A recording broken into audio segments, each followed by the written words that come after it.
For the past 2 years, I've been working as a mortician at a funeral home in a small town. I actually love it here.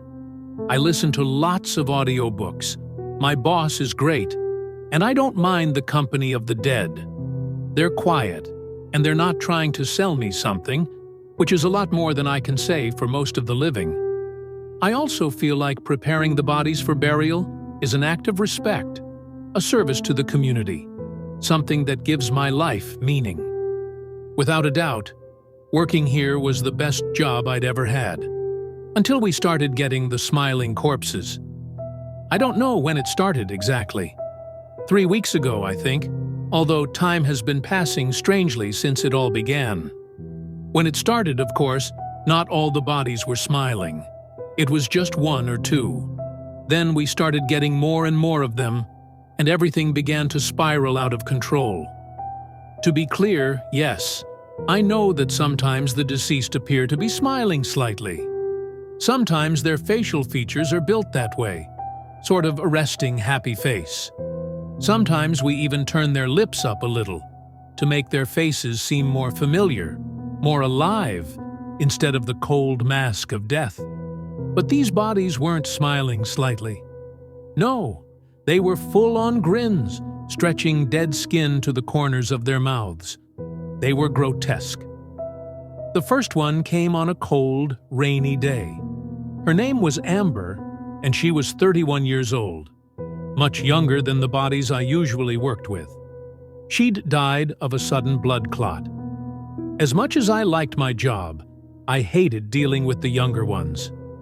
Before I even unzipped the body bag, I was imagining the small children she may have left behind, the aging parents grieving their daughter, the friends and family mourning a life gone too soon.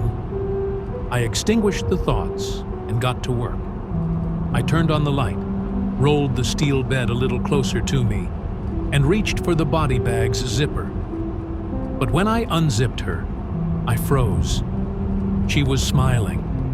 Her lips were pressed tightly together, covering her teeth, and the corners of her mouth sharply curved upwards. An expression like that wouldn't just require you to move your facial muscles, it would require you to hold them like that. I quickly unzipped the rest of the bag, but she was definitely dead. Her skin was as white as marble. Her eyes were closed. Her lips were blue. What the fuck? Maybe she was somehow alive? Hands shaking, I gently touched her lips, then her cheeks. Her skin was so cold. I reached into the body bag and pulled out her bony wrist, checking for a pulse. There wasn't any. Now, if I weren't a mortician, I'd be thinking, no big deal, she died smiling, and rigor mortis set in. But I knew that was impossible. Rigor mortis takes hours. If she died smiling, her face would naturally relax into a neutral setting before everything went stiff.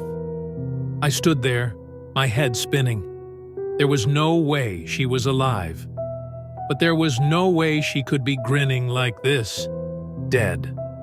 Not knowing what else to do, I called my boss in. He looked just as confused as I was. Maybe she had some sort of deformity, he said. And this is her natural expression. I don't think so. The next theory was that the coroner was doing it, before the bodies got to us. Maybe it was a prank, or maybe he thought he was helping us, making the bodies look a little less dead. He was a bit odd, so it wasn't out of the question. But even if he made them smile, the smile would fade before they got here, I pointed out. That kind, that's it for part 1. Tell me if you want part 2.